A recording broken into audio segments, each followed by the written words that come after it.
Welcome along to this coaching corner on the 6th of April. Today's episode of the Coaching Corner is all about teaching topics. I'm going to be your host. I'm Suean.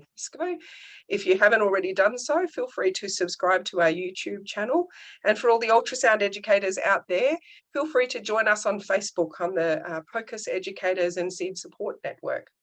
I want to let everybody know that this session is being recorded and it will be available on our YouTube channel and on our resources page on the Ultrasound Training Solutions, ultrasoundtraining.com.au. Feel free to ask questions along the way, but if you would rather ask questions offline, let me know and we'll come back to them at the end of the session. And if you could keep your audio muted unless you want to pop in and ask some questions, please, that'd be great. I wanted to take a moment too, just to tell you all about our upcoming Train the Trainer program. It's 2 days of jam-packed teaching strategies and how to improve your teaching. Essentially what I'm doing is boiling down all the tips and tricks I've learned over the last 20 years of teaching and giving that to you in a 2-day format. We're holding it here in Melbourne on May the 6th and 7th and again in October, or we can take it to wherever you are. We're going on the road with it in a couple of weeks, which I'm really looking forward to. So if you have any questions about that, feel free to get in touch with me on my email. So tonight's topic is all about how to maximize your teaching potential. We're going to be taking a look at the things you can do to streamline your lesson planning and to maximize learner outcomes. Tonight's topic is inspired by a couple of conversations that I've had recently. One was with a student sonographer who'd been in our intensive startup program, and she'd gone back to the workplace and was starting her new job. And she was going to a different site every single day. She was having a different tutor every single day. She's trying to learn the nuances of this new skill.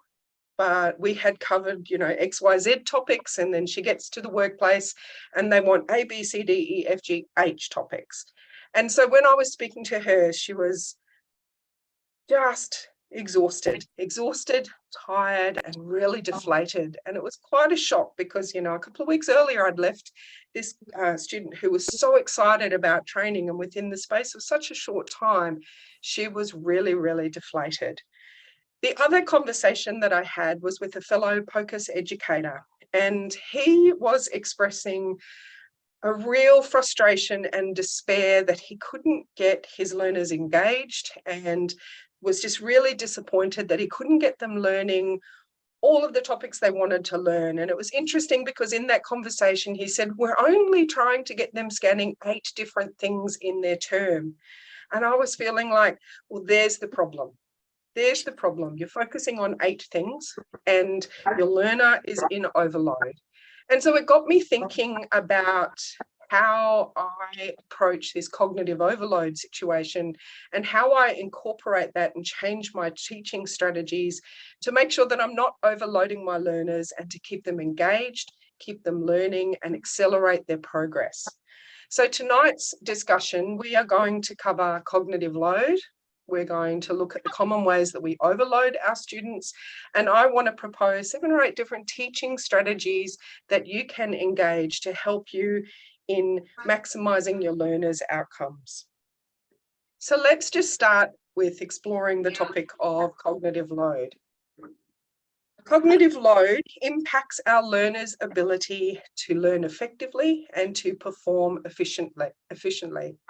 Cognitive load is the stress that we put on working memory when we learn new content or skills that makes them hard to process. And there's different types of cognitive load, but in short, the biggest impediment to success in our learners and in skills development is when we overload our learners with too much information. So why does it matter?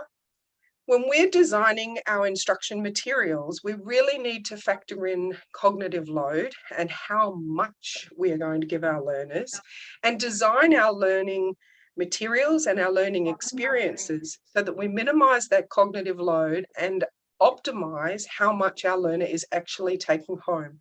Now, it's a little counterintuitive because I think the tendency as a teacher when you're under a time pressure is you just want to pour out your information, pour out everything out in my head and into your head. But the problem with that is that we don't, as an instructor, we can never ever be in the place of our learner again, because along the way we have employed mental shortcuts and figured out tips and tricks along the way that we can never ever truly appreciate what it is like to start at the beginning where we're a blank slate and we don't know anything. And the tendency is that we want to just get everything out. We've got not so much time. Let me tell you everything I know. Now that may work for us, but it just doesn't work for the learner. And I have been very guilty of this in the early days of my teaching. I'd go home in the afternoon, the learner's just looking at me cross-eyed, goggled-eyed, and just completely exhausted. And then I'm saying the same things over and over again and getting nowhere. And the problem was I'm overloading my learner. And so it is counterintuitive.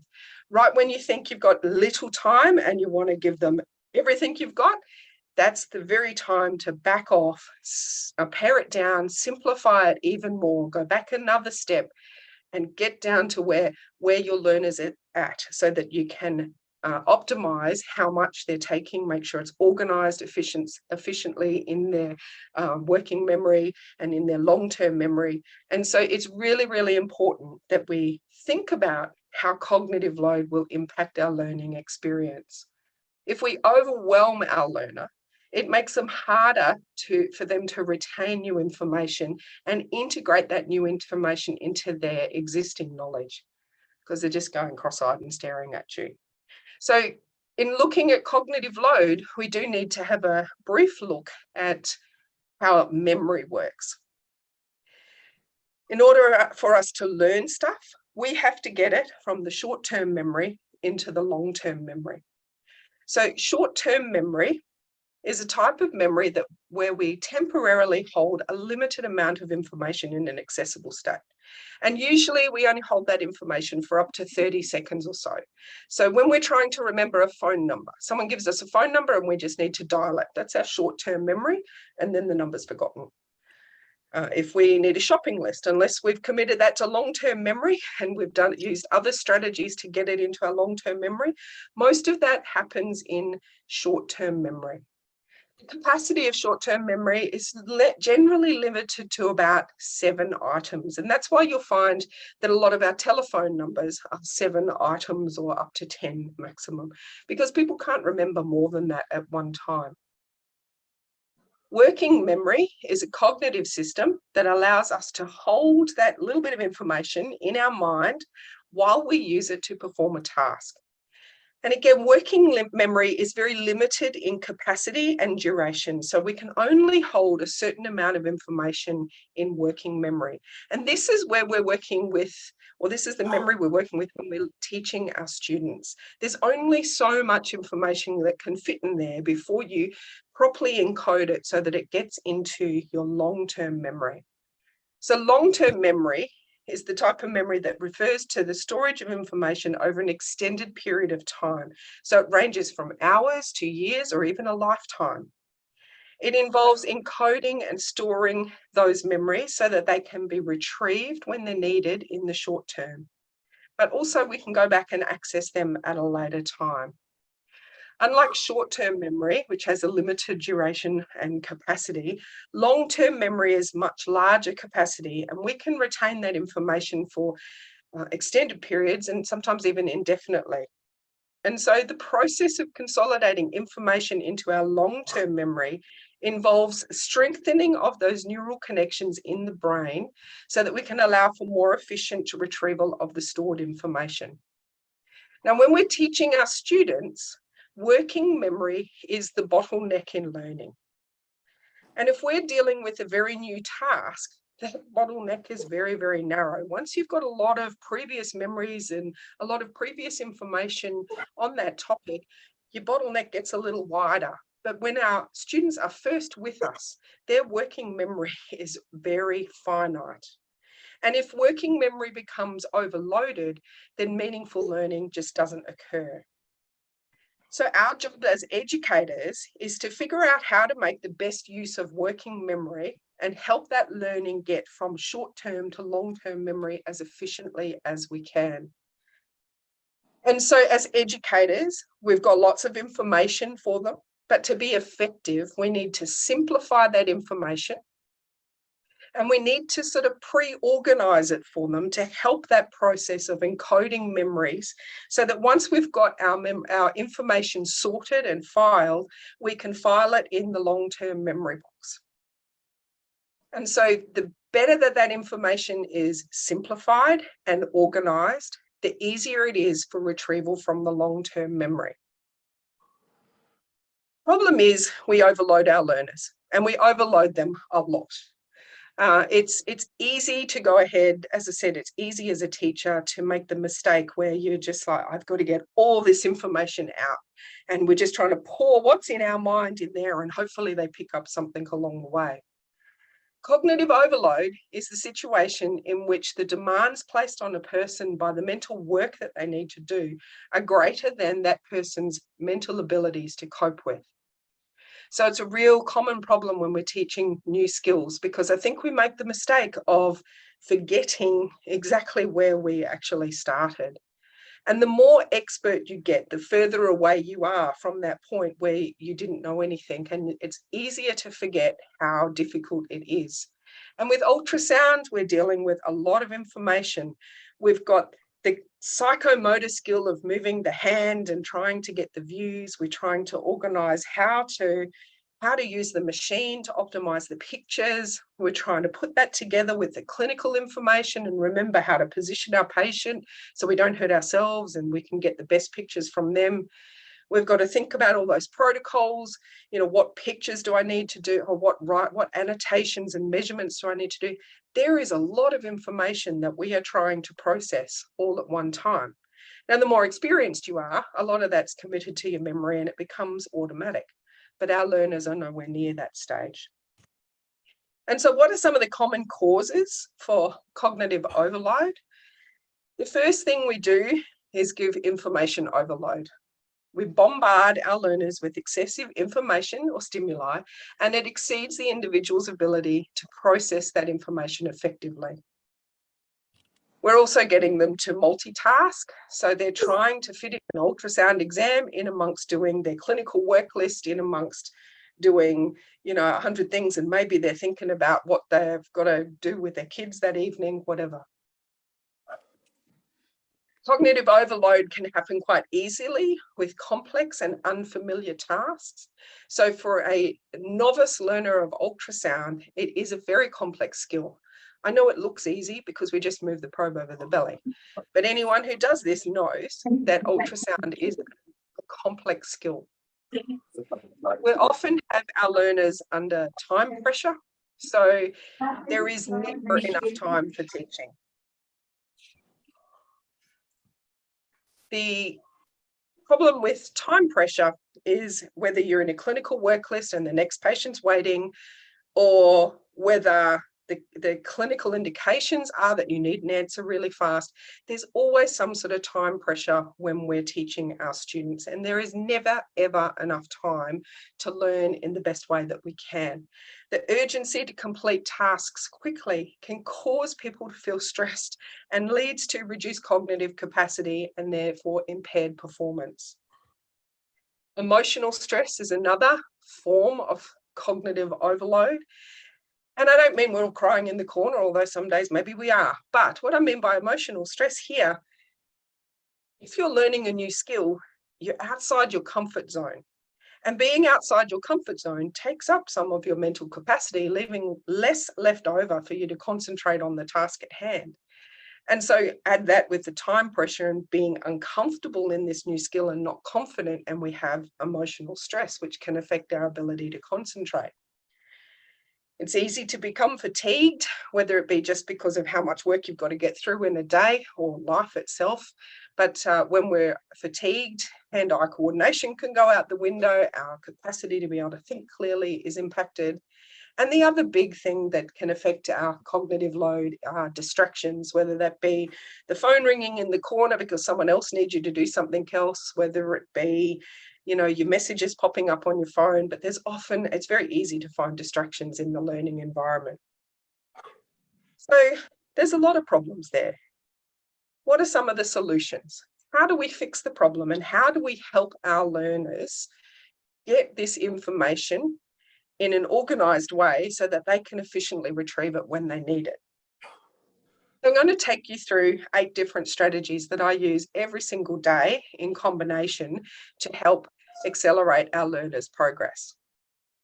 The first strategy is to scaffold the learning. And scaffolding is a teaching method that involves providing temporary support and guidance to students so that they can learn new concepts and skills. And we gradually reduce this support as they become more competent and confident. So it helps learners to overcome the cognitive load by building on their existing knowledge, and then they gradually develop more difficult skills. If I have a novice learner, I'm not going to give them the difficult patient to start with. They don't have the skills for that. I want to give them simple, easy patients that they're going to experience success on. And the other thing to do is to figure out, what do they already know? Because if I can relate this new information to something that they already know, it helps them organize that information and to store that information more efficiently. And it reduces our time. We're not going over stuff that they know already. And so we're using our time more effectively as well. And the challenge with this is to keep our learners in that zone of proximal development. Vygotsky talks about this zone as being the optimal place for learning to happen. So if you keep your learner in the place where they can do everything and it's all easy, they're going to disengage really quickly and they're going to get bored. On the other hand, if you give them tasks that are just outside of their ability and they just can't do it, they'll be overwhelmed and they kind of just give up. So our job is to figure out how to keep them in that zone of proximal development where we're just extending them a little further than the stuff they can easily do, but they can do this next step with a little bit of help. And so if we keep them at that point, we're constantly getting them to grow. The next thing we need to do is to establish very clear learning objectives. And so we need to define what it is today that I want to learn, or what am I trying to get across to this student? We're trying to avoid this aimless teaching. And this can happen really, really easily in clinical practice. Now, sometimes it depends on what cases come in the door, and I get that. The thing is if you have a focus for your learning on that day, it's not just left up to the whims of what happens to walk through the door. There's always a teaching moment that you can find on an incidental case. However, the more that we can have a very clear learning goal, the more that we find reasons to reinforce that learning goal and to achieve that learning outcome. And if we have a learning goal, we can then figure out, are they achieving it? It helps keeps our learners motivated, and we can measure whether we've achieved it and whether we've had any success. So if we've got this aimless teaching where there's no learning goals, there's no focus, the learners don't know what they're supposed to achieve, they lose motivation, and there's no accountability for our teaching either. And so it's important to figure out, where is your learner now? Where is it that you want them to be? And what has to happen to get them there? Now, this is something that you can do each and every day. If you're with a learner, say sonographers, for example, what's the goal of today? Are we just working on report writing today? Well, then they're going to write every single report. When we have a very clear learning objective, we can direct our attention for the day, and it helps to keep us focused, helps to keep the learners focused. We find reasons to reinforce what that objective is. And so for each day with your learner, what's the topic that you're concentrating on? Or what is it that you want your students to learn today, or to understand, or to be able to do? What's the chief takeaway? If you're very clear about these questions, then you can direct your learning opportunities much more strategically during the day. And when we're setting learning objectives, we want to make sure that they are smart. And I'm sure you've all heard about SMART learning objectives. And what we mean by that, we want the learning objectives to be very specific. They should be measurable. They should be achievable, realistic, and have a time frame set around them. So by the end of today, I want my learner to be able to use sonographic language to describe ultrasound findings. So we're going to get them to practice writing up reports all day. And that's the emphasis for today. We can be drilling them while we're scanning. Can you describe this for me? Can you describe that for me? So if you have a clear learning objective, it provides direction and it helps you to be able to focus your learner and to be able to get some achievement happening. The next tip is to break it down. Now, there are very many ways to break down ultrasound, and here's the way I've cut it this week. It might be that you're thinking about the workflow parameters. So, collecting your patient, knowing where to pick up the forms, getting the patient, identifying a patient, getting the machine set up for scanning, cleaning up the room, getting the patient out, getting the billing over, all those things. It might be that all you're doing today is concentrating on workflow. It might be that we're up to image acquisition. So we're just going to work on one aspect of image acquisition. We're getting the window or optimizing the window. We're not trying to, do the knobs and the workflow, and are you consenting the patient, and are you documenting everything clearly? So you can see how it's very easy if we just puddle them all in together, that we can overwhelm our learners. And so depending on where your learner's at, what they might be concentrating on. And, this is how I've cut it today. On a different day, you might cut it differently. But if we go back to the example that I started with of my student sonographer, she's focusing, like she's going to a different workplace each day. So before she even gets to work, she's already fatigued because she's had to navigate new traffic in a place where she's not used to going. She's getting to work. She's got a different tutor each day. So there's different ways of doing things. She's at a different site each day. So the forms are kept in a different box or kept in a different place. And there's a slightly different workflow at each place. She's already on overload. And then we're saying, all right, now we want you to learn how to do the practical skill. So it's easy to see how we can overwhelm our learners very, very easily. So once you break down what it is you're trying to teach, break it down again, break it down again. We've got to get it back to the tin tacks and the most simplest form so that we're only giving just enough information to keep our learners engaged. So once we've broken things down, we need to prioritize the content. What is the most important thing that the learner needs to learn today? We look at the must-haves, should-haves, and could-haves. If you think about what must they learn today, it helps focus you versus, we could learn this. Well, that's not really important. That's for another day. And there will come a time when you get to those could-haves. But at the beginning of that journey, it might be that all you're practicing and all you're concentrating on are they holding the probe properly and can they move it in a purposeful way? So the next tip is to focus on one thing at a time. And I harp on this all the time, but it is so very important to be just focusing on one thing at a time for many, many reasons. It increases learning efficiency and effectiveness.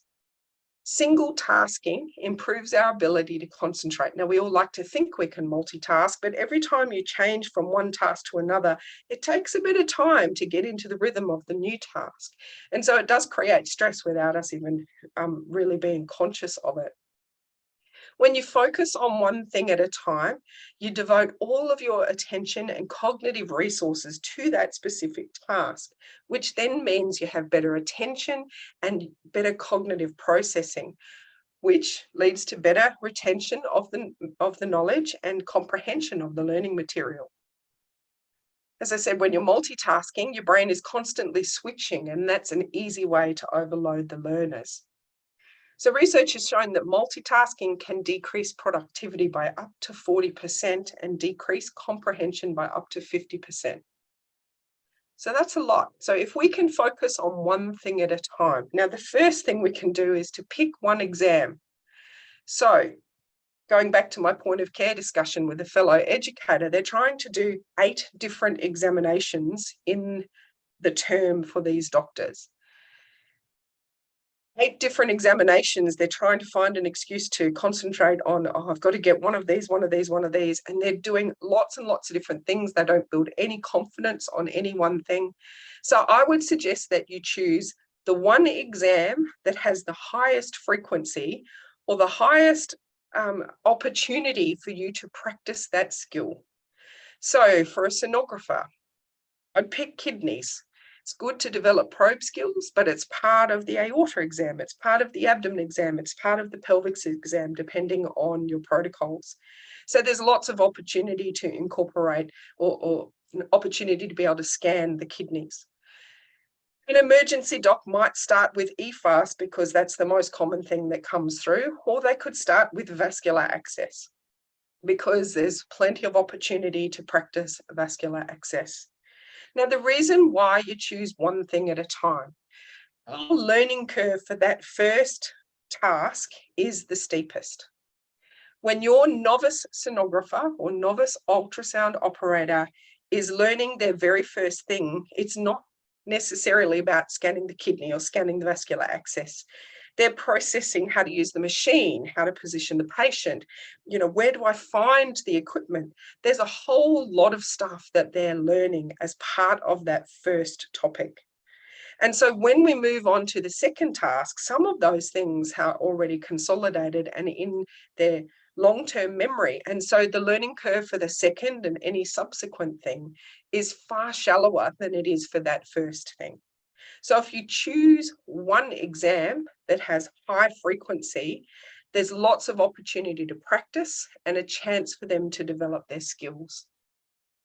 Then when you choose your one exam, we're just going to focus on one part. And this is that process of breaking it down, right? So if we choose the kidney exam, maybe it's the first day for our new learner. Maybe all we're going to do is teach them how to get a window and how to systematically search for a window until they can get something that vaguely looks like kidney. Now, if they're getting that and, they've got some cognitive space left over, well, then maybe we're going to focus on how they're moving the probe in order to get the kidney in the middle of the picture and how to scan through the kidney to assess the whole kidney. Now, those steps have to come. They have to be able to get a picture before we can look at, well, how do we work the machine to get our picture optimized so that the frequency, depth, focus gain is the best it can be to show this kidney in its best light. And they have to do all that before they can choose an image to freeze and measure and annotate and store. That's a whole different set of buttons. So we have one exam that we're choosing, and then we're just picking one part to focus on for today. Now, if it's something that's big, it might take a couple of weeks. If it's something that's small, maybe we're only taking half a day to achieve that learning objective.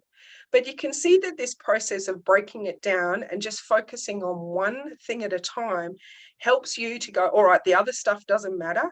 That's the could haves and should haves. This is the must have for today. And it helps you focus that learning. And the benefit of doing all this is that then your learner achieves success at one thing. If they can measure their progress and they can achieve success at that one task, that success builds confidence, and they start to gain confidence in their abilities and their ability to apply that skill to the next thing that they're going to learn. The confidence helps the learners to persist in their efforts to take on bigger challenges, and it motivates the learners to continue practicing. If we're giving them things that are just too hard and too overwhelming to start with, it's so easy for them to be dejected and to give up and go, oh, this is too hard. I can't do it.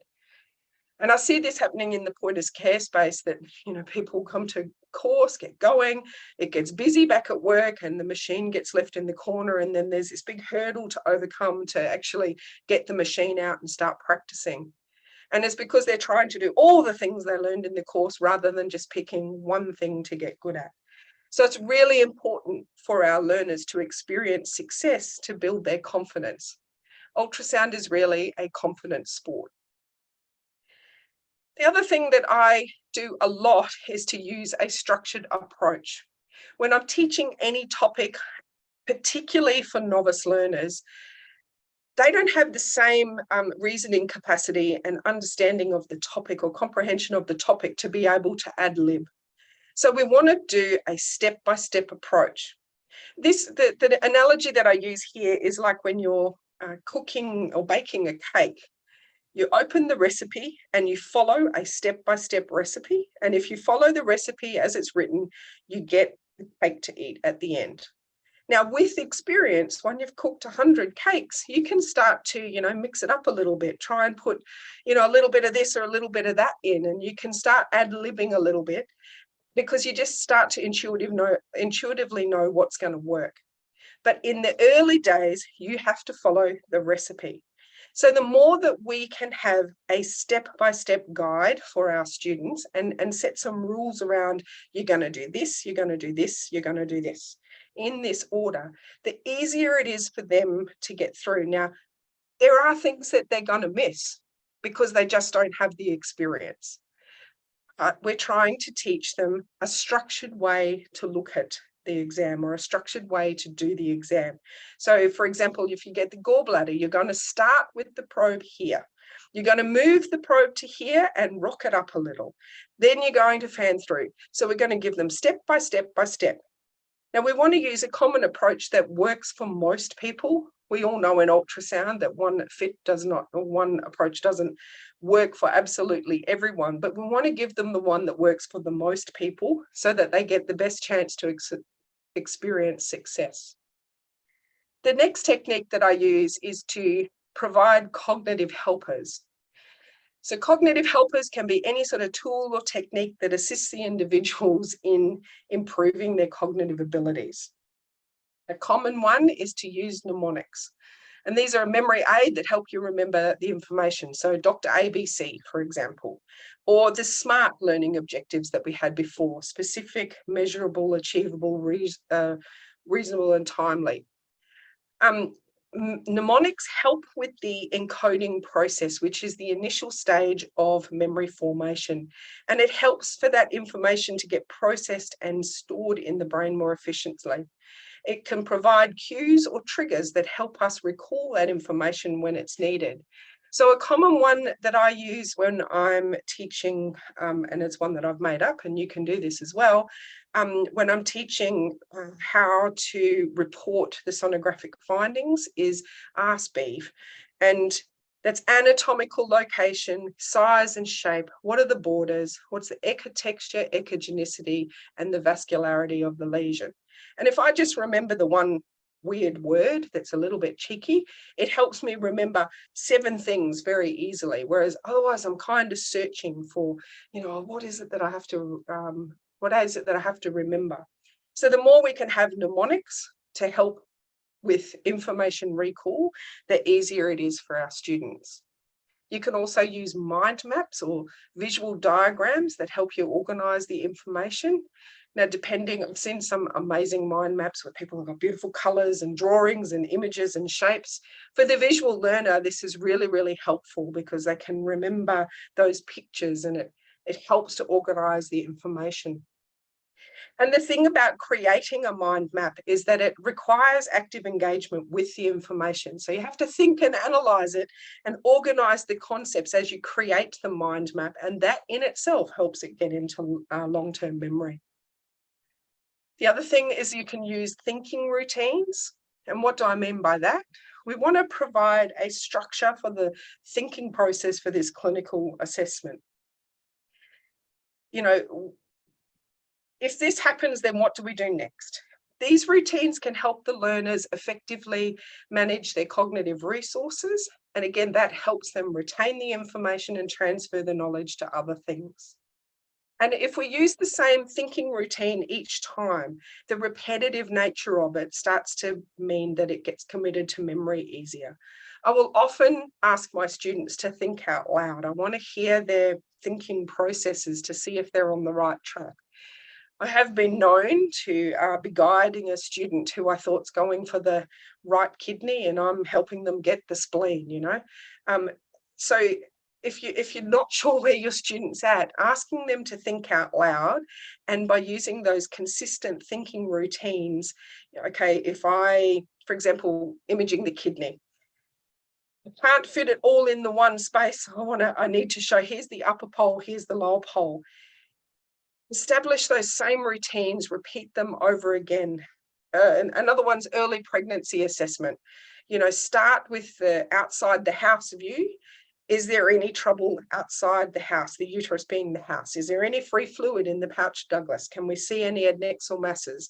Can we see the ovaries and the corpus luteum? Then look at the house. Is the uterus, as the cervix closed, is the uterus intact? Can I see something in the uterus? Then we want to look at the gestation. Is it smooth? Is it regular? And last, we're going to look at the baby. So we've got this thinking routine or this structure to how we go through, and this checklist of questions along the way. The more we do that again and again and again, the easier it becomes for them to be able to do that without you being there. And so it's important that they understand, if you see this, then this is what happens next. And we are doing our thinking out loud so that they have that role model to figure out what they're going to do when they're on their own. Another thing I get my students to do, particularly when we're learning, how to document the exam, is to do line diagrams and create an image series exemplar. Now, it starts with line diagrams because I want them to draw out, well, what's the anatomy and what are the key landmarks I'm looking for in each picture? And that process of them drawing and interacting with the material helps them remember it.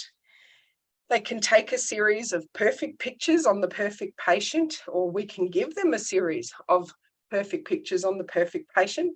Now, the benefit of this is they then have an inbuilt sort of mechanism to critically assess, well, how does my picture compare against this one? And so they can look at their pictures and start to critique their own imaging to see how they're going. And it's a way that they can start that feedback process on their own. And this will help them to become independent quicker, but it also takes the load off mentally, that they don't have to remember, how to get the image and, oh, what's the next picture? What's the next picture? So the more that we can give them these cognitive helpers to assist them to remember, and it's just a quick glance, but it means that they can move on to the next step. The repetition will get it into their long-term memory. And the last thing that I do all the time is to, particularly with my sonographer students, is to encourage reflection, or even at the end of a prac. What are the key learning tips that you learned in this prac? Get them to think about and to talk about what did they learn. There are different ways that you can do reflection. There's the 3-2-1 concept, where at the end of the day, it's like, what are 3 new ideas? What are 2 ideas that you want to learn more about? And what's 1 idea that's going to change your scanning practice? You could do the 3 W's. So what did you learn? So what? Why did that matter? Why does it matter? And then what's next? By asking these 3 questions and reflecting on their answers, they gain deeper insights into their experiences. And it also sort of forms a pathway for where are we going tomorrow. I asked my sonography students to write a clinical journal. So, they're learning stuff at university, but often they're getting presented with, 100 different pathologies in a few different lectures or whatever. And it's at a time where it's completely irrelevant because they're not scanning it. And so, yeah, you can learn it by rote, but it doesn't stick. It's like the difference between understanding the chemical equations versus trying to just remember them all. And so if they see a pathology that they haven't encountered before, I get them to write it up in their little black book. And I still have my little black books from when I was a student that I refer to every now and then as well. And so we write some notes down about the clinical presentations.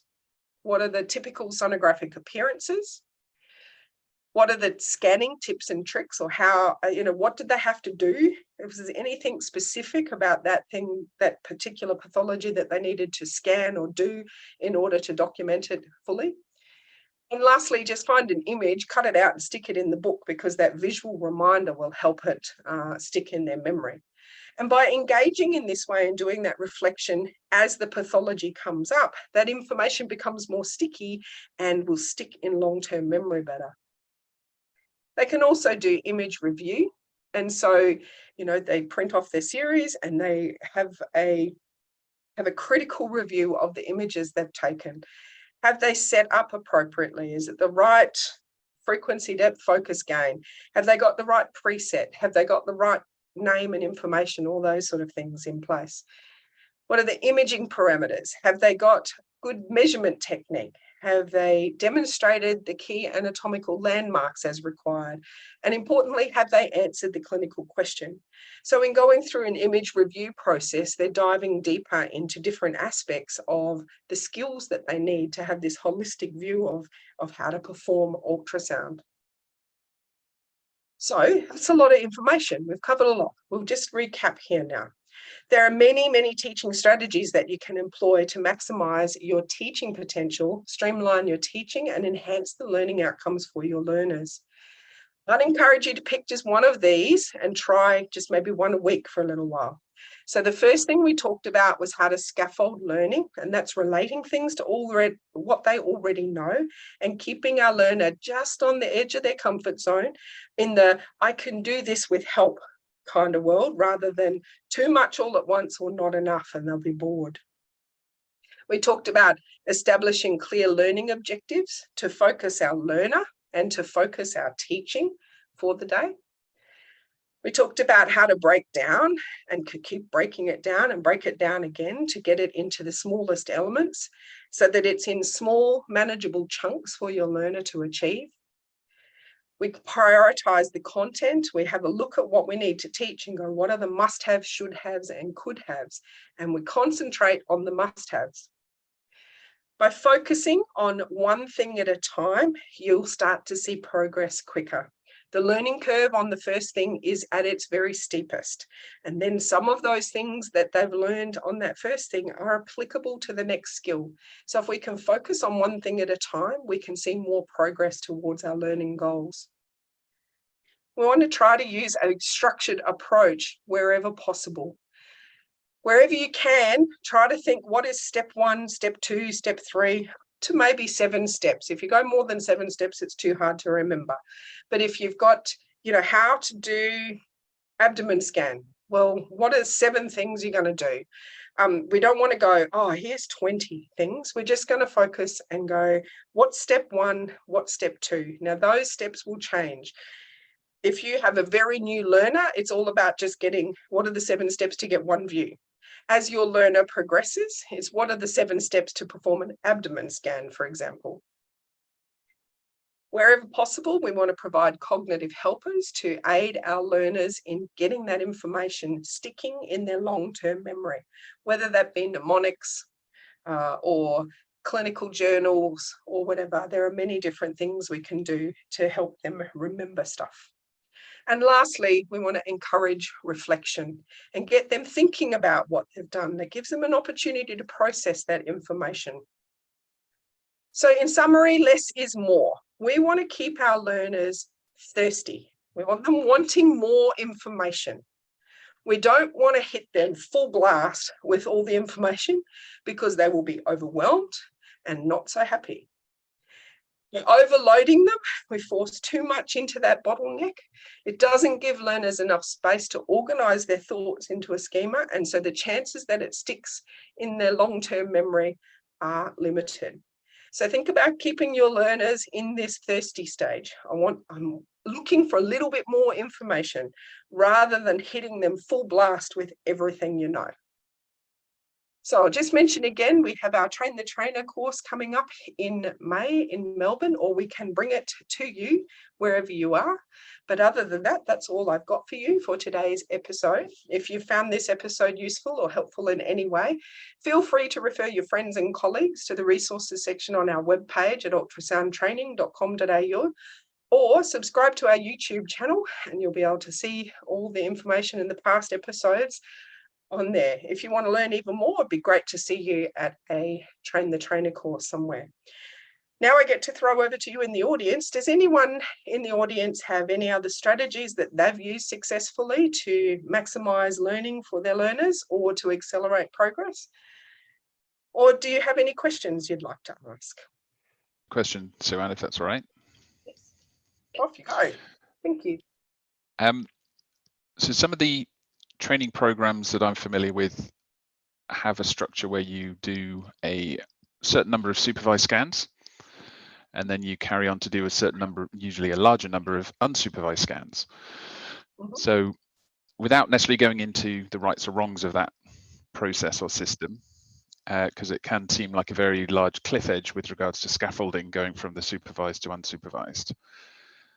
Do you have any tips about what to focus on or how to structure the first supervised scans to get that balance between simple versus complex, not overloading, but giving them enough to then be independent? Yeah, I think for this one, I always suggest that people pick the thing that's going to come up a lot, because the frequency of opportunity to practice is helpful. But it's kind of like when you're learning how to drive a car, you've got to do your supervised section, and at some stage you've got to go and get in the car by yourself. But hopefully that supervised time is enough so that when you're in the car by yourself, you're going to be safe. And that's what we're trying to achieve here with the learners as well. There's an intermediate step there that you might think about, and that is, we go in and we're supervising one-on-one to start with. And in our Train the Trainer course, I talk about feedback and being 3 stages of feedback: that one-on-one sort of error correction, that intermediate step where, I can look at, you do the scan and then I look at the pictures and give you feedback. Now, you can't do that with a novice learner because they haven't got enough experience to even know what the feedback means.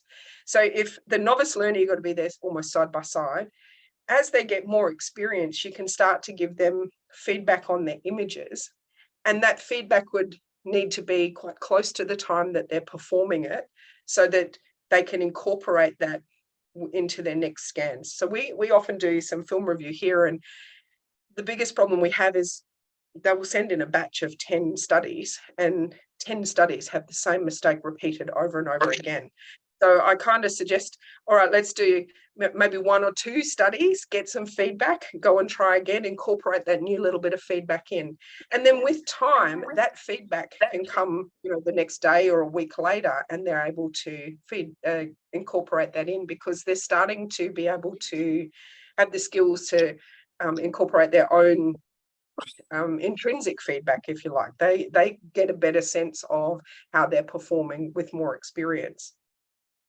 So you could try the step in the middle where you're giving them feedback on the images without necessarily, being in the room with them or at a later time when they're completely on their own. Yeah, kind of naturally started to do that a little bit. Yeah, kind of crossing that chasm, shall we say? Because it can feel like too much.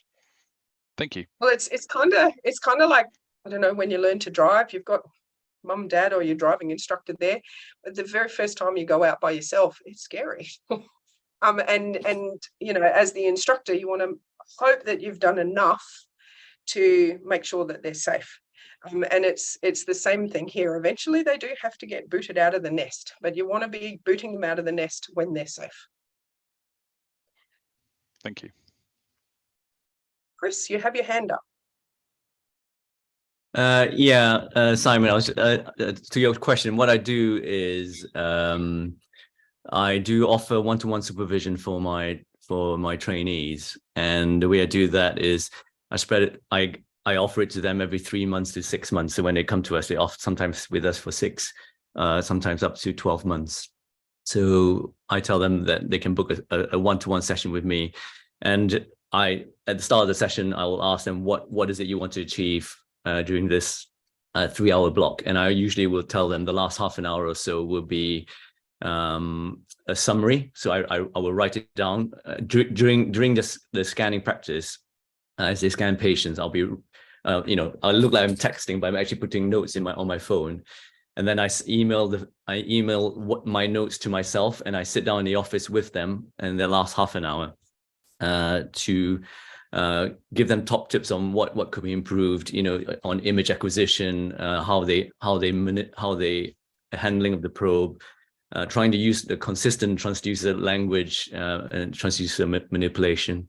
and then give them some things to work on, so that in 3 months' time or in 6 months' time, when we do the session again, I will assess that bit and make sure that they have ticked the boxes or are doing what they can, and then give them some other new things to work on.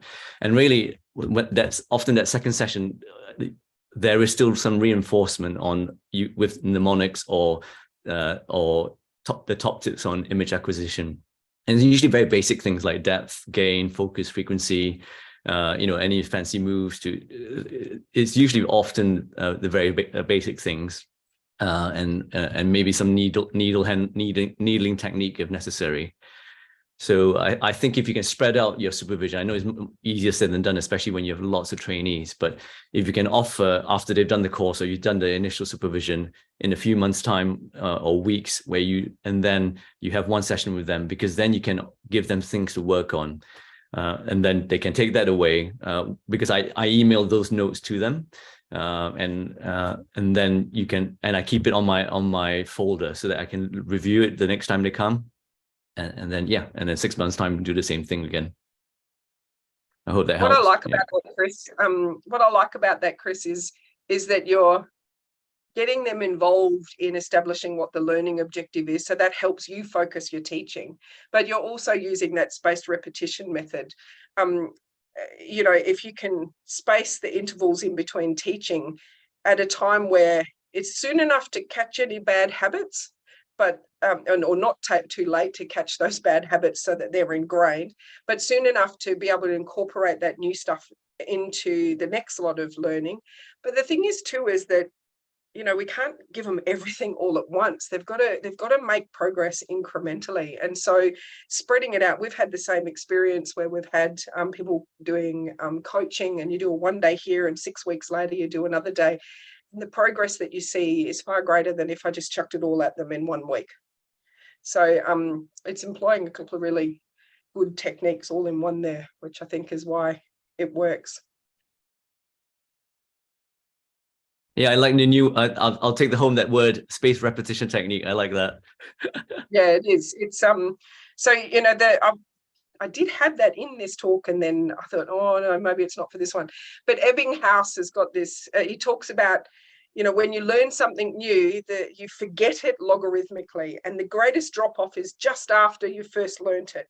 So you start to forget that information in a logarithmic fashion. So if you can come in and give that information again at a small interval, just as you're about to forget it, you consolidate and you strengthen those neural networks. And so that brings that information back to the foreground, and then it drops off again. And then you come back again and you reinforce it, and it drops off a little bit less, and again until it's finally sort of stuck in the noggin, and you can, it's committed to long-term memory. Sounds It's a good good. technique. Any other questions?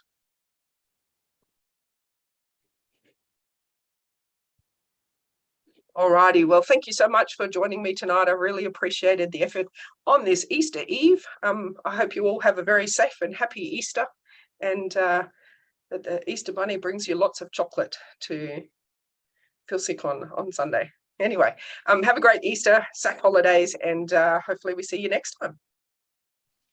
Thank you, Suean. No worries.